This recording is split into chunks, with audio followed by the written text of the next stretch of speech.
Salut YouTube, c'est Monsieur Bonsaï. On me demande régulièrement avec quel outil commencer le bonsaï pour pas que ce soit trop cher. Je réponds toujours une paire de ciseaux, une pince, ça suffit. Vraiment, pas besoin de plus tant que vous restez sur des petites compositions. Je vais vous montrer avec quoi j'ai commencé.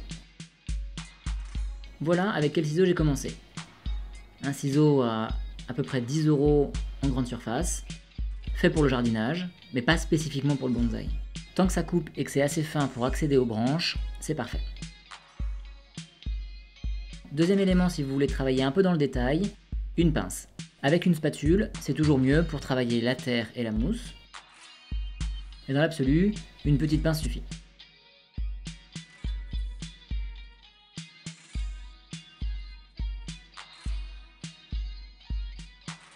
Pour ce qui est du fil, un fil assez fin de cuivre ou d'aluminium pour préparer les pots ou faire les premières ligatures, et avec la pince, elle vous permettra de couper le fil, et avec la partie plate, de serrer.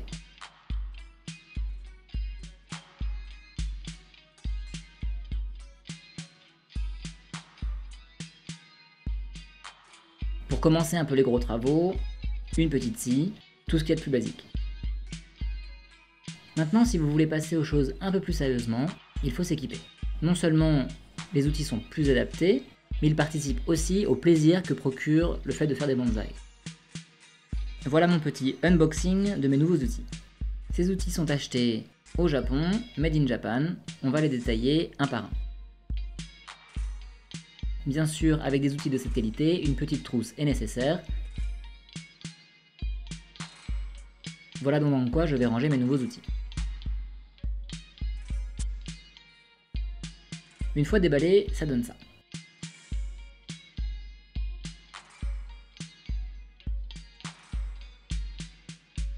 On a 6 outils qui vont nous servir à presque tout faire.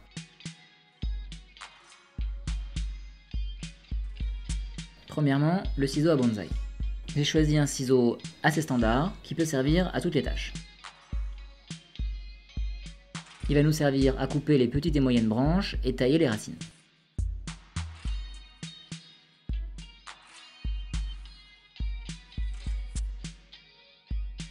Ensuite la pince, la même qu'avant, elle est assez effilée, avec la spatule au bout, on l'a déjà vu dans mes précédentes vidéos.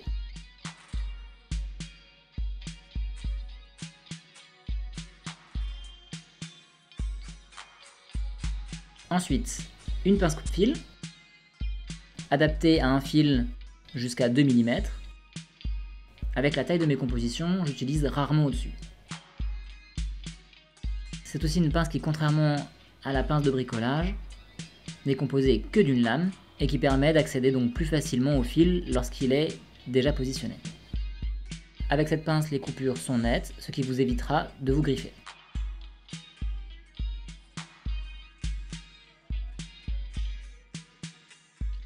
Cette pince pourra couper du fil jusqu'à 2 mm.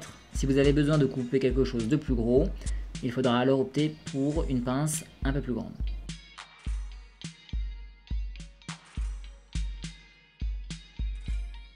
La pince oblique. Cette pince est taillée d'une façon particulière. Sur l'extérieur, elle se jointe complètement, ce qui permet de faire des coupes très propres. Et l'angle d'attaque de la pince permet de faciliter les coupes sur les troncs.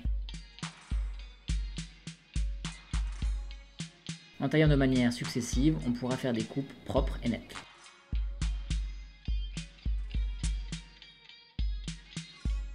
Dernière pince, une pince à jean, qui peut aussi servir à fixer le fil. Personnellement, je l'utilise donc avec la pince coupe-fil sur tous mes travaux de préparation de pots et de ligature. Ça nous permettra de venir fixer les arbres plus efficacement. Et sa forme effilée nous permet d'aller au plus près sans abîmer l'arbre.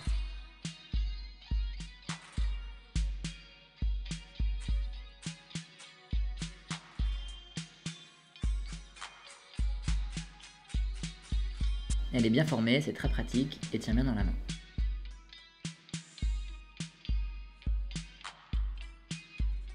Dernier outil, les baguettes.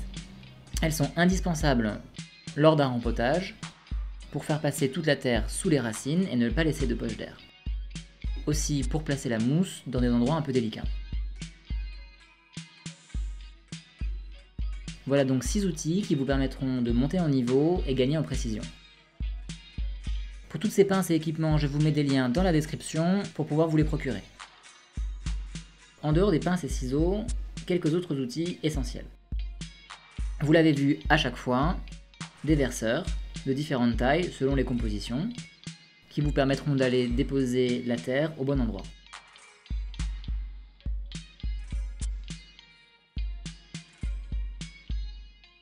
Un tamis avec plusieurs grilles qui vous permettra d'ajuster vos tailles de substrat et préparer vos mélanges. En fonction de votre collection et de vos envies, adaptez vos outils à votre travail, il n'y a pas de règle absolue. Enfin, une table tournante, c'est peut-être la chose à se procurer en premier, tellement c'est pratique. Vous verrez que pour acheter votre premier équipement, une trentaine d'euros est nécessaire.